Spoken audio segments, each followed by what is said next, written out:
Hello MSc. आज का आपका टॉपिक है एनालिटिकल केमिस्ट्री से, ठीक है ना। एनालिटिकल केमिस्ट्री से और यूनिट फर्स्ट है ड्रग एनालिसिस।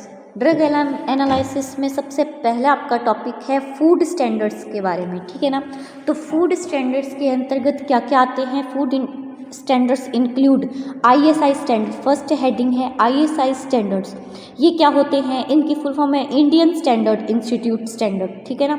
ये इंस्टीट्यूशन स्टैंडर्ड होती हैं, इनकी एक इंस्टीट्यूट होती है जो कि क्या है, स्टैंडर्ड पता लगाती हैं फूड का, ठीक है ना। तो ये आईएसआई स्टैंडर्ड फर्स्ट है, आईएसआई स्टैंडर्ड। इसमें क्या होता है, ये आईएसआई मार्क होते हैं, ठीक है ना। एक आईएसआई मार्क होते हैं जो किसमें लगे होते हैं, वेजिटेबल्स, स्पाइसेस, मसाले, एनिमल प्रोडक्ट्स एक्सेट्रा पर लगे होते हैं, ठीक है ना।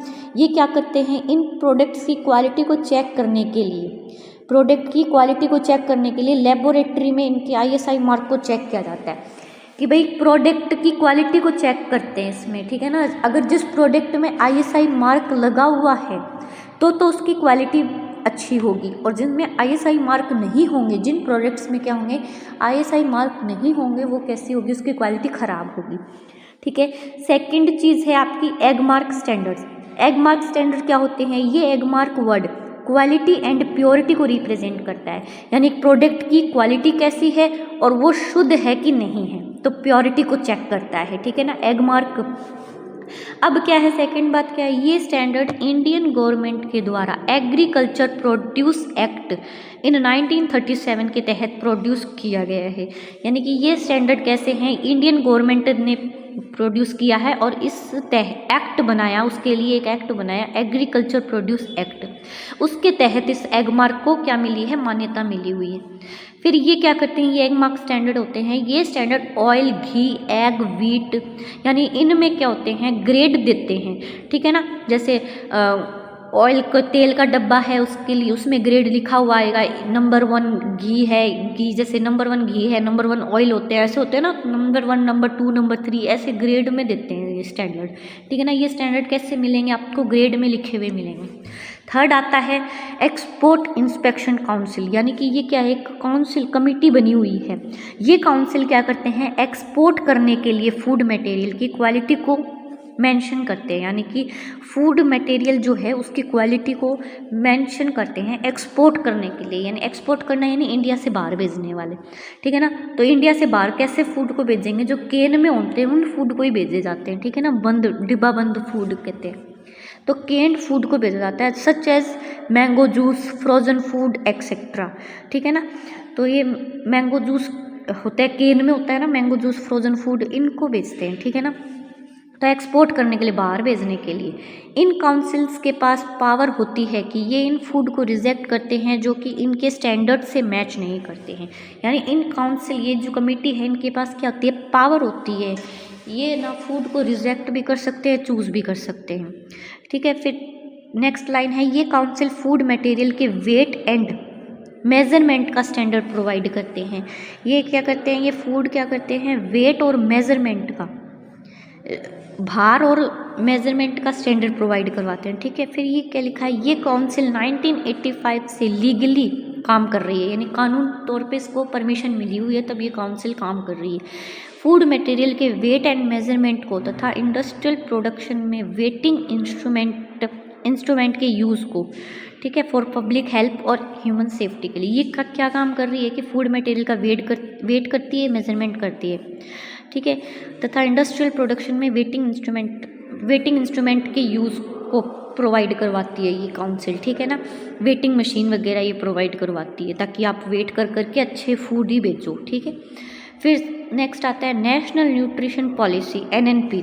ये पॉलिसी क्या होती है, इंडियन गवर्नमेंट द्वारा 1993 में अडॉप्ट की गई थी। इस पॉलिसी का मेन टारगेट क्या होता है, न्यूट्रिशन होता है, यानी पोषण होता है, कि सभी को पोषण मिल सके, इसलिए पोषण वाले ही पदार्थ या पोषण वाले ही फूड मटेरियल्स को आप तो मार्केट में लेके आओ, ठीक है।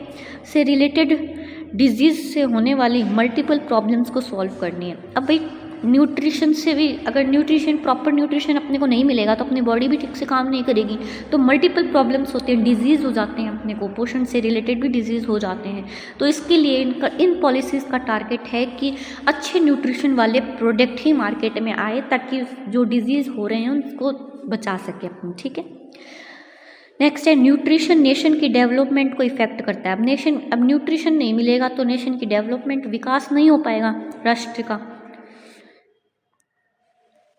इसलिए वह बहुत इम्पॉर्टेंट है कि माल न्यूट्रिशन की प्रॉब्लम को टैकल किया जाए और वेरियस पॉलिसी डेवलप की जाए, ठीक है ना, वेरियस पॉलिसी डेवलप की जाए, न्यूट्रिशन से रिलेटेड होनी चाहिए।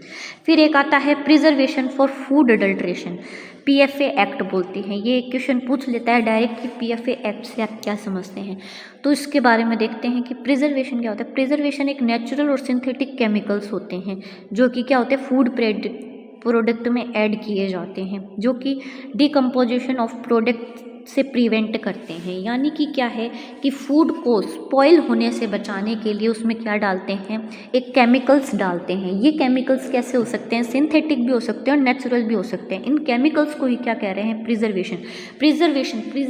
प्रिजर्व का मतलब ही सुरक्षा करना होता है। तो यानी फूड प्रोडक्ट की सुरक्षा करते हैं ताकि स्पॉइल ना हो सके, स्पॉइल होने से बचाने के लिए ऐड दिए जाते हैं।